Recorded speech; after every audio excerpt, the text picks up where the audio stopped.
गरम गरम लोहा कैसे लेकर आओगे भाई, किसी में तो उठा के लाओगे ना। अभी पहले सुनते जाओ, ठीक है, फ्लो सुनो फ्लो। इस इरोजन को रोकने के लिए क्या करें, उस टर्बुलेंस को ही अरेस्ट कर लें भाई। अब आपके मन में आया होगा कि भाई अगर थोड़ा सा मोल्डिंग सैंड का इरोजन हो भी गया तो कौन सा पहाड़ टूट पड़ा, केमिस्ट्री नहीं पढ़ा रहा आपको। फेलाइट तंग करेगा, मशीनिंग जब होगी ना उस पार्ट की, एब्रेजन बियर होगी, हाई टेम्परेचर्स को कौन सहेगा। यहाँ पे आपके पास ये स्पेस खाली मिल गया, सैंड के पार्टिकल्स के अंदर सैंड वॉइड्स है कि नहीं, ना रहेगा बांस ना बजेगी बांसुरी। आपने तो कुछ किया नहीं, कोई पंप थोड़ी लगा रखा है। डार्सी-वेईसबैच इक्वेशन, प्योर मेटल है ना, वो आगे की तरफ बढ़ेगा। आज का सिर्फ एक लेक्चर और पूरा का पूरा कास्टिंग में गेटिंग सिस्टम आपके सामने। जी हाँ students, once again I welcome you to Mac online lectures. और आज आपके सामने जो टॉपिक है आप समझ ही चुके हैं, जान ही चुके हैं, that is getting system in castings. सबसे पहले फर्स्ट ऑफ ऑल मैं एक एक चीज का नाम आपको बता देता हूं। पहले लिख ही रखा है बोर्ड के ऊपर, लेकिन एक बार बता देते हैं। उसके बाद टेक्निकल कॉन्सेप्ट्स पर जाएंगे, एक एक चीज की चर्चा करेंगे टेक्निकली। पूरा का पूरा गेटिंग सिस्टम आपके सामने रख दूंगा, बस आपने वीडियो के एंड तक जुड़े रहना है, लास्ट मोमेंट तक आपने देखना है। तो चलिए शुरू करते हैं। ऑलरेडी मैं आपको बता चुका हूं ये पूरा का पूरा क्या है, गेटिंग सिस्टम इन कास्टिंग्स। इसमें सबसे पहले यहां पर लेडल है, लेडल। उसके बाद ये जो दिखाई दे रहा है this is pouring basin. Then उसके बाद दिस वन इज स्प्रू, ठीक है। और इसमें हमने यहां पर क्या लगा रखा है, एक फिल्टर है, सिरामिक फिल्टर।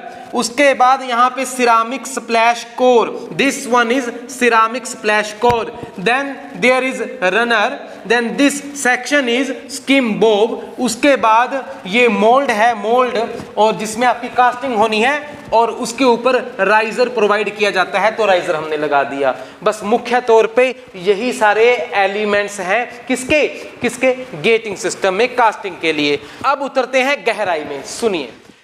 जब हमने किसी प्रोडक्ट की कास्टिंग करनी होती है तो सबसे पहले उस मटेरियल को हम कहां लेकर जाते हैं, ऊपर के टेम्परेचर्स पर लेकर जाते हैं, जहां वो मेल्ट कर जाए, पिघल जाए, जहां वो पिघल के लिक्विड बन जाए, मोल्टन फॉर्म में आ जाए, मेल्ट हो जाए, मेल्ट। उसको कहते हैं मोल्टन फॉर्म ऑफ मटेरियल, यानी कि मोल्टन मटेरियल या मेल्ट बोलते हैं।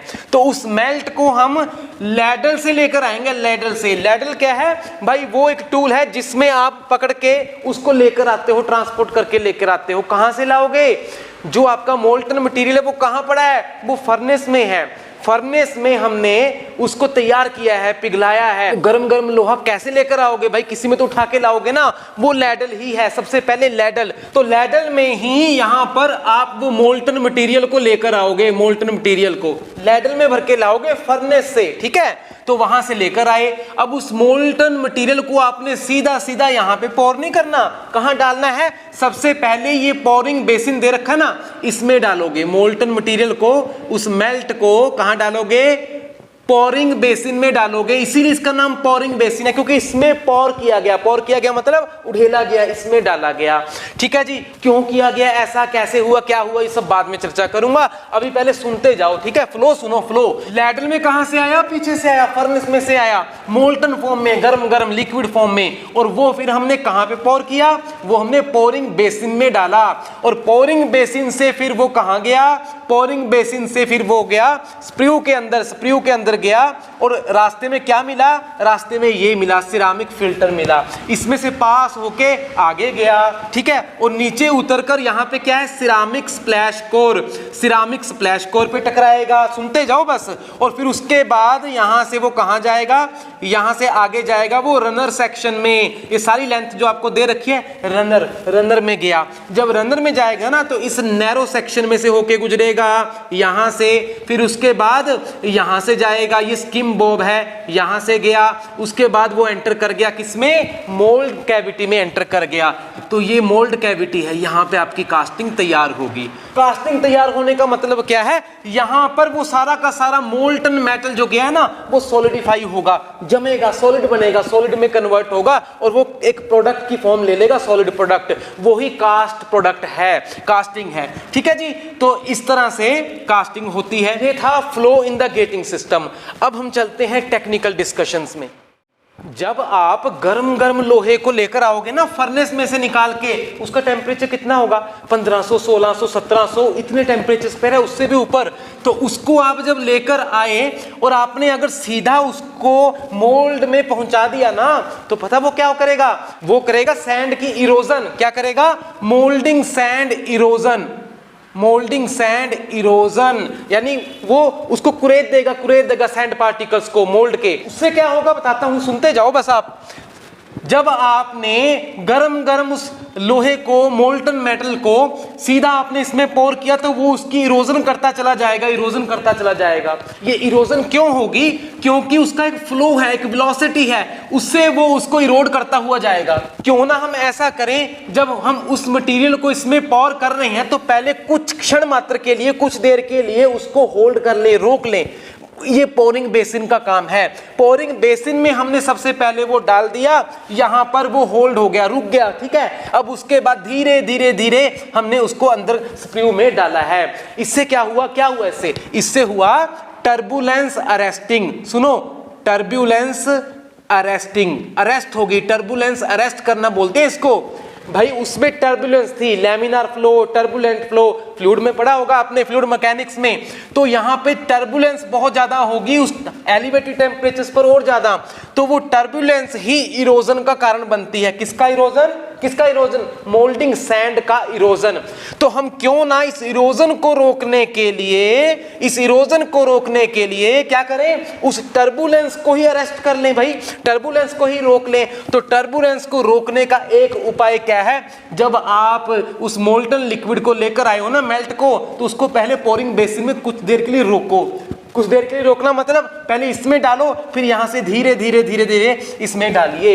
इससे क्या होगा, लैमिनार नेचर ऑफ फ्लो वो आपकी मेंटेन होगी। फ्लो में जो टर्बुलेंस है वो अरेस्ट होगी और लैमिनार फ्लो आपको मिलेगा। किसमें, स्प्रू में लैमिनार फ्लो मिलेगा। लैमिनार फ्लो इरोजन बहुत कम करेगा, मिनिमम करेगा या नेग्लिजिबल करेगा। लैमिनार फ्लो के लिए यानी इरोजन रोकने के लिए हम टर्बुलेंस अरेस्ट करेंगे और पोरिंग बेसिन का यूज करेंगे। आई बात समझ में। अब आपके मन में आया होगा कि भाई अगर थोड़ा सा मोल्डिंग सैंड का इरोजन हो भी गया तो कौन सा पहाड़ टूट पड़ा, कौन सी आफत आ पड़ी। भाई पहाड़ टूटा है, यू आर इंजीनियर्स, पहाड़ टूटेगा, राई के ही तो पहाड़ बनते हैं। देखो क्या होगा, जो इरोडेड सैंड पार्टिकल्स है ना, देखो इरोडेड सैंड पार्टिकल्स कहां से निकले, मोल्ड में से।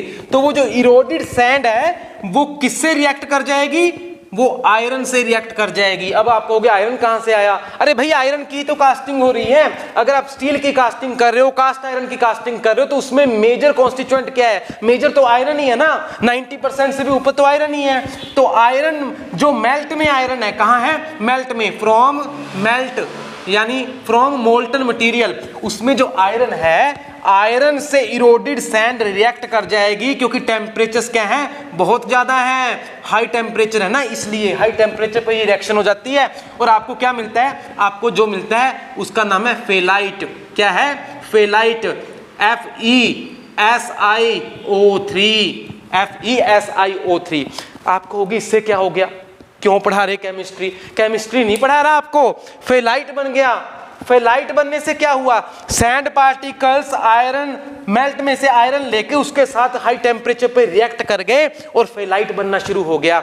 वो फेलाइट कहां गया भाई, वो फेलाइट यही तो है, कास्टिंग में तो है फेलाइट। वो जो कास्टिंग प्रोडक्ट बनेगा सॉलिडिफिकेशन होकर, उसमें तो जाएगा वो फेलाइट सरफेस के ऊपर। और अब उस प्रोडक्ट को निकाल के बाहर जब आप लेथ पे, शेपर पे या किसी भी मशीन पर लेकर गए, ताकि उसकी मशीनिंग करके उसको फाइनल डिजाइन पैरामीटर्स के मुताबिक बनाया जाए, तो ये फेलाइट तंग करेगा। मशीनिंग जब होगी ना उस पार्ट की, ये फेलाइट तंग करेगा। ये एक हार्ड मटेरियल है। जब हम मशीनिंग करेंगे ना मशीन के ऊपर जाके टूल से, तो टूल के ऊपर बार बार शॉक जनरेट होगा। इसकी वजह से ये कहां पे है, ये है कास्टिंग में। और जब कास्टिंग प्रोडक्ट की मशीनिंग होगी तो टूल के ऊपर इसकी वजह से शॉक्स प्रोड्यूस होंगे, क्योंकि ये हार्ड मटेरियल है। उससे क्या होगा, उससे भाई टूल की लाइफ खत्म होगी, एब्रेजन वियर होगी। एब्रेजिव वियर या एब्रेजन वियर किसकी, टूल की एब्रेजन वियर होगी। तो देखो बात कहां की कहां पहुंच गई, बन गया ना राई का पहाड़। तो भाई करना ही क्यों ये काम, क्यों इरोड करने दें, क्यों हम इरोजन होने दें, और उसके लिए टर्बुलेंस को क्यों ना हम पहले ही अरेस्ट कर लें। उस टर्बुलेंस अरेस्टिंग के लिए ही हमने पोरिंग बेसिन यूज किया है। आगे बात समझ में, ठीक है, बढ़ते हैं आगे। अब पोरिंग बेसिन में से मेल्ट कहां गया, मेल्ट फिर धीरे धीरे लैमिनार फ्लो होते हुए हमने कहां डाला, स्प्रू में डाला, स्प्रू के अंदर गया। तो सबसे पहले हमने यहां पे एक क्या लगा दिया, फिल्टर लगा दिया, फिल्टर, ताकि जो मेजर इंप्योरिटीज है ना उस मोल्टन मेटल में वो बाहर हो जाए, पहले ही हमारी कास्टिंग जो है इंप्योरिटीज फ्री हो। अब यहाँ पे सिरामिक वर्ड हमने यूज किया है। आपको पता होगा सिरामिक्स क्या है, सिरामिक्स ऐसे मटेरियल हैं जो कि हाई टेम्परेचर्स को विदस्टैंड कर सकते हैं। इसलिए यहाँ पे जो हमने फिल्टर लगाया वो किसका है, सिरामिक मटेरियल का है। किसका है, सिरामिक मटेरियल का। To withstand high temperatures, high temperatures किसके हैं, मोल्टन मेटल के, बताया ना 1600, 1700, 1800 डिग्री सेंटीग्रेड। तो इतने हाई टेम्परेचर्स को कौन सहेगा, सिरामिक मटेरियल तो सह पाएगा। इसलिए उसके बाद यहां से वो जो मोल्टन फॉर्म है स्प्रू में एंटर करता है। अब देखो ऊपर से जब ये यहां पे आएगा तो नीचे एक इंपैक्ट होगी, भाई ऊपर से गिरेगा, एक फ्लो वेलोसिटी के साथ तो गिरेगा ना, ठीक है, फ्लो वेलोसिटी के साथ जब गिरा तो यहां पे वो इंपैक्ट करेगा, इंपैक्ट। अब इंपैक्ट करेगा तो ये सारा कुछ किसका बना हुआ है, ये सारा सैंड का ही बना हुआ है। In general it is of sand, everything it is of sand, filters को छोड़ के। तो सैंड यहां पे फिर से इरोड हो सकती है, यहां पे इरोडेड सैंड आगे बढ़ेगी, फिर वही इरोजन वाली प्रॉब्लम। तो यहां पे इंपैक्ट की वजह से, यहां पे जब इंपैक्ट होगी, इंपैक्ट की वजह से जो सैंड इरोड होगी उसको अरेस्ट करने के लिए यहां पे फिर से हमने एक स्प्लैश कोर लगा दिया ताकि वो नीचे बैठ जाए, वो सैंड नीचे बैठ जाए, स्प्लैश कोर। और again it is made up of ceramic material, reason वही है ताकि हाई टेम्परेचर्स को वो सह सके। ओके, यहां तक क्लियर हो गया। देन हमारा जो मोल्टन मेटल है यहां पहुंच गया। अब भाई मोल्टन मेटल इसके आगे जब चलेगा ना तो ध्यान दो, यहां पर ये जो पैसेज एरिया है हमने नैरो किया हुआ है, नैरो किया हुआ है ना। What it is exactly, it is compensation for vena contracta, vena contracta. अब आप कहोगे कि ये क्या चीज है भाई, वेना कॉन्ट्रैक्टा तो आपने फ्लूइड मैकेनिक्स में पढ़ा होगा, वेंचुरी मीटर में पढ़ा होगा, ओरिफिस मीटर में पढ़ा होगा, वहां बनते थे ना। चलिए मैं बताता हूं, मान लो ऐसा सेक्शन ना होता, ये कॉम्पनसेशन हम ना दे वेना कॉन्ट्रैक्टा के लिए, तब रनर कैसा होता। तो रनर ये चीज है ना, ये देखो दोबारा से, रनर है ये, और ये जो एंट्री सेक्शन है, एंट्री टू रनर, ये है एंट्री सेक्शन टू रनर, जहां से फ्लो अंदर एंटर किया। तो ये रहा वो एंट्री सेक्शन, ये वाला। अब जैसे ही फ्लो पीछे से आया, यानी कि ऊपर से उतरा और फिर आगे बढ़ेगा ऐसे करके, तो उस फ्लो को ये पूरा का पूरा सेक्शन जो है, सारा का सारा वॉल्यूमेट्रिक स्पेस ऑक्यूपाई करना चाहिए। करना चाहिए कि नहीं करना चाहिए भाई, जब हमने इतना स्पेस दे रखा है तो अलग अलग स्ट्रीम लाइंस को पूरा का पूरा पैसेज ऐसे भरना चाहिए, फिल करना चाहिए, और फिर वो स्ट्रीम लाइंस आगे मूव करेंगी। बट ऐसा होता नहीं है। क्या होगा, देखो क्या होगा मैं बताता हूं। ये देखिए, जब पीछे से स्ट्रीम लाइंस आएंगी ना, तो ऐसे स्ट्रीम लाइंस आई, अब वो इस तरह से इस वॉल्यूम को ऑक्यूपाई करेंगी, फिल करेंगी, इस तरह से। ये होगा एक्चुअल में, मतलब क्या होगा, देखो यहां से जब फ्लो आया तो ये स्पेस खाली रह जाएगी, ऐसे ही कुछ स्पेस नीचे खाली रह जाएगी, और फ्लो का जो एक्चुअल पैसेज एरिया है, ध्यान दो, एक्चुअल पैसेज एरिया वो क्या हुआ, वो ये हुआ, ये है जिसमें स्ट्रीम लाइंस हैं। और उसके बाद फिर ये दोबारा से पूरा का पूरा वॉल्यूम ऑक्यूपाई कर लेगा और सारी स्ट्रीम लाइंस पूरे के पूरे वॉल्यूम में चलेंगी। लेकिन उससे पहले एंट्री सेक्शन पे क्या हुआ, यहां पे आपके पास ये स्पेस खाली मिल गया, सिर्फ इतने से सेक्शन में फ्लो हुआ, यानी कि फ्लो पैसेज एरिया कम हो गया, फ्लो पैसेज एरिया कम हो गया, उसी को वेना कॉन्ट्रैक्टा बोलते हैं, फ्लो पैसेज एरिया का कम होना। ठीक है, उससे क्या हुआ, यहां खाली स्पेस जनरेट हो गई। इस खाली स्पेस की बड़ी प्रॉब्लम है। क्या प्रॉब्लम है, इस खाली स्पेस में अगेन यहां पे एडीज फॉर्मेशन होंगी, एडीज फॉर्मेशन इस तरह से, इस तरह से एडीज फॉर्मेशन होंगी, यानी टर्बुलेंस जनरेट हो जाएगी और यहां वैक्यूम क्रिएट हो जाता है, पार्शियली यहां पे वैक्यूम क्रिएट हो जाता है, वैक्यूम, यानी कि प्रेशर कम हो जाएगा। अरे भाई यहाँ पे प्रेशर कम हुआ बाहर की तुलना में। किसका प्रेशर मैं बात कर रहा हूँ? मैं बात कर रहा हूँ मोल्टन मटेरियल की। मोल्टन मटेरियल जब हमने बाहर से लाके इसमें डाला, उसका प्रेशर कितना था? उसका 1 एटमॉस्फेयर प्रेशर था ना, एटमॉस्फेरिक प्रेशर। लेकिन यहाँ पे पार्शियली वैक्यूम जनरेट हो गया, यानी प्रेशर थोड़ा सा कम हुआ। अब हल्का सा प्रेशर कम हुआ तो क्या हुआ? बाहर से अंदर की तरफ high pressure to low pressure जो एटमॉस्फेयर की गैसेस हैं, ऑक्सीजन वगैरह, वो अंदर आनी शुरू हो जाएंगी। सैंड के पार्टिकल्स के अंदर सैंड वॉइड्स हैं कि नहीं? तो उन वॉइड्स में से होती होती जो बाहर की गैसेस हैं वो किस में आ जाएंगी? अंदर चली जाएंगी, यानी मोल्टन मटेरियल के अंदर चली जाएंगी। और वो गैसेस आगे जाके फिर कास्टिंग में प्रॉब्लम करेंगी। कास्टिंग के जो अलग अलग डिफेक्ट्स हैं आपको पता होगा, उनमें एक इस वजह से भी है कि बाहर की जो गैसेस हैं वो उसमें आ गई थी, तो कास्टिंग डिफेक्ट जनरेट करेंगी। कास्टिंग डिफेक्ट्स को रोकने के लिए बाहर से गैसेस अंदर ना आए, प्रेशर डिफरेंस जो जनरेट हो गया था वो ना हो, यहां पे वैक्यूम क्रिएट ना हो, एडिज ना बने, इसलिए ये जो खाली जगह थी हमने पहले ही भर दी।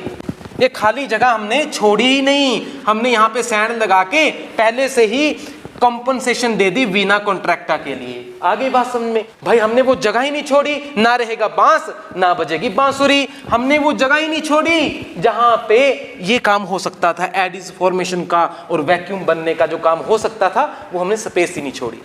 चलिए बढ़ते हैं आगे। यहां पहुंच गए हम, फ्लो कहां पहुंच गया? यहां पे फ्लो थोड़ा सा आगे गया और तब हमने लगा दिया स्किम बॉब। स्किम बॉब का काम क्या है? फ्लो के अंदर, उस मोल्टन मेटल के अंदर अगर स्टिल कुछ इंप्यूरिटीज हैं, हैवियर इंप्यूरिटीज या लाइटर इंप्यूरिटीज, तो हम उनको सेटल कर सकते हैं। कैसे? जो हैवियर इंप्यूरिटीज हैं वो ऑटोमेटिकली यहां सेटल हो जाएंगी, आगे नहीं बढ़ पाएंगी। यहां पे हैवियर इंप्यूरिटीज रुक गई और जो लाइटर है, लाइटर इन वेट, वो ऊपर फ्लोट करने लग जाएंगी। यहां पे इस सेक्शन में फ्लोट करती रह जाएंगी, वो आगे नहीं बढ़ पाएंगी। ठीक है, तो जो प्योर मेटल है ना, मोल्टन मेटल प्योर, वो आगे की तरफ बढ़ेगा। हो गया ना काम हमारा। तो स्किम बॉब आसानी से हमारी इंप्योरिटीज को अरेस्ट कर लेता है। ओके, उसके बाद फिर रनर में आगे बढ़ा और मोल्ड तक वो पहुंच रहा है। लेकिन उससे पहले ध्यान दो, यहाँ पे जो सेक्शन है ना रनर का, वो है लिटिल बिट डाइवर्जिंग सेक्शन, यानी क्रॉस सेक्शन एरिया थोड़ा सा बढ़ रहा है। देखो क्रॉस सेक्शन एरिया थोड़ा सा बढ़ता हुआ नजर आ रहा है ना, यूनिफॉर्म क्रॉस सेक्शन नहीं है, थोड़ा थोड़ा थोड़ा थोड़ा थोड़ा थोड़ा थोड़ा बढ़ता जा रहा है स्पेस, वॉल्यूमेट्रिक स्पेस। ऐसा क्यों हुआ? ऐसा इसलिए हुआ, देखो सुनना जरा ध्यान से, ये रनर की एक अपनी लेंथ है, ठीक है ना, रनर की एक अपनी लेंथ है, and it is just like a pipe.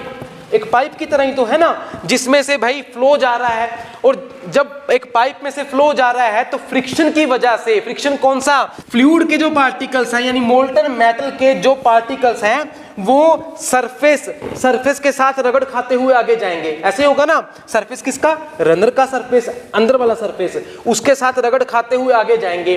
तो वो जो रगड़ है, वो जो फ्रिक्शन है, वो फ्रिक्शन प्रेशर ड्रॉप कर देती है, हेड ड्रॉप कर देती है। हेड लॉस जिसको हम बोलते हैं, उसको कहते हैं head loss due to friction. HF लिखा जाता है उसको, अगर आपने कहीं पढ़ा सुना हो। हेड लॉस यानी pressure loss due to friction. और उसको कैसे काउंट किया जाता है? उसको काउंट किया जाता है FLV² bye twice of GD। इस फॉर्मूले से उसको कैलकुलेट किया जाता है। इस इक्वेशन का नाम होता है डार्सी-विस्बैच इक्वेशन, DARCY-WEISBACH, डार्सी-विस्बैक इक्वेशन। ये दो अलग अलग बंदे थे, डार्सी अलग था, विस्बैक अलग था, तो दोनों ने ये इक्वेशन दी है। इसमें F होता है फ्रिक्शन फैक्टर, फ्रिक्शन हुआ ना, फ्रिक्शन फैक्टर, L उस सेक्शन की लेंथ, ठीक है, V वो वेलोसिटी जिससे फ्लूइड आगे बढ़ रहा है उस रनर में, G ग्रेविटी 9.81 है ना मीटर पर सेकंड स्क्वायर, और D है उस पाइप का डायामीटर, पाइप का डायामीटर यानी रनर का डायामीटर। तो इतना लॉस हो जाएगा, यहां से यहां पहुंचने में इतना लॉस हो जाएगा, किसका? प्रेशर का। यहां पे प्रेशर कुछ और था, यहां पहुंचते पहुंचते प्रेशर कम हो जाएगा, हल्का सा कम हो जाएगा। क्यों? इतना लॉस हो जाएगा भाई प्रेशर का।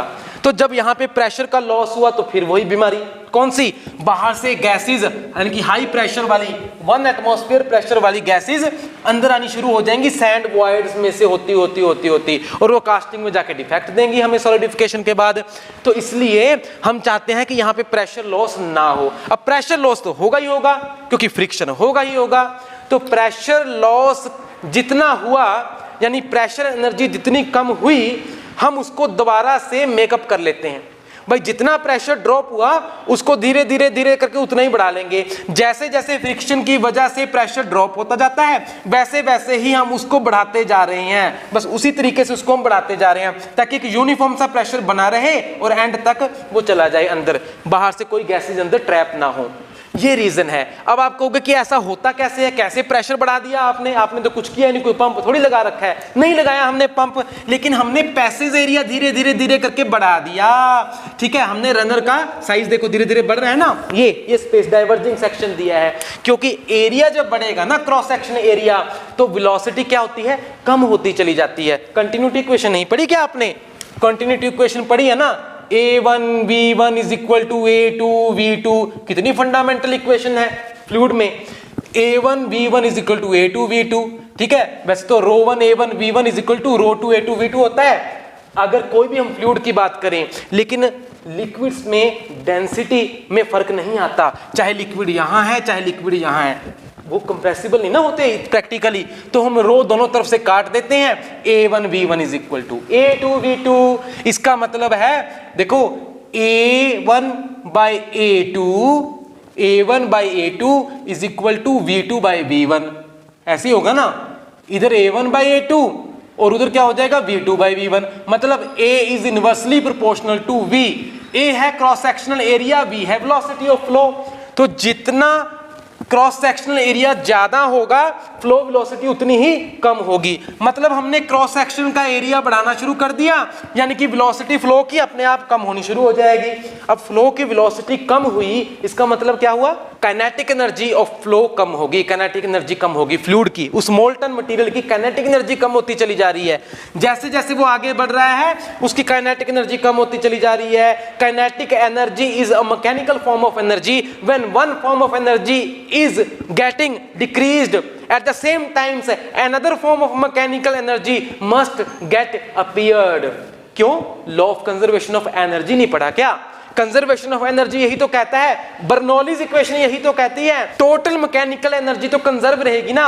भाई काइनेटिक एनर्जी धीरे धीरे कम हो रही है तो उसकी जगह क्या आ जाएगी, कौन सी एनर्जी बढ़ती चली जाएगी, प्रेशर एनर्जी बढ़ती चली जाएगी। प्रेशर बढ़ता चला गया, भाई जितना प्रेशर का लॉस होता चला गया उतना ही प्रेशर बढ़ता चला गया। कुछ नहीं किया हमने सिर्फ डाइवर्जिंग सेक्शन दिया था ना, बड़ा टेक्निकल कॉन्सेप्ट। बस उसके बाद फ्लो पहुंच गया मोल्ड के अंदर, वहां वो solidify होगा, it will take time, it will get solidified, it will change into casting product। और उस दौरान जो श्रिंकेजेस आएंगी तो उन श्रिंकेजेस को कंपनसेट करने के लिए राइजर लगाया जाता है ना, ताकि राइजर में से फ्लो होता रहे। वो राइजर डिजाइन की बात है, उसके ऊपर मैंने लेक्चर्स बना रखे हैं, प्रैक्टिकल प्रॉब्लम्स भी डिस्कस कर रखी हैं, मॉडुलस मेथड डिस्कस कर रखा है, राइजर कैसे डिजाइन करते हैं। डिस्क्रिप्शन में जाके लिंक्स चेक कर लेना, छोटी छोटी वीडियोस हैं और मजा जरूर आएगा, नॉलेज भी कहां से कहां पहुंच जाएगा। तो ये सब कुछ था गेटिंग सिस्टम के डिजाइन में। उम्मीद करता हूं आपको A to Z सारा कुछ समझ में आया होगा क्योंकि कुछ छोड़ा ही नहीं मैंने।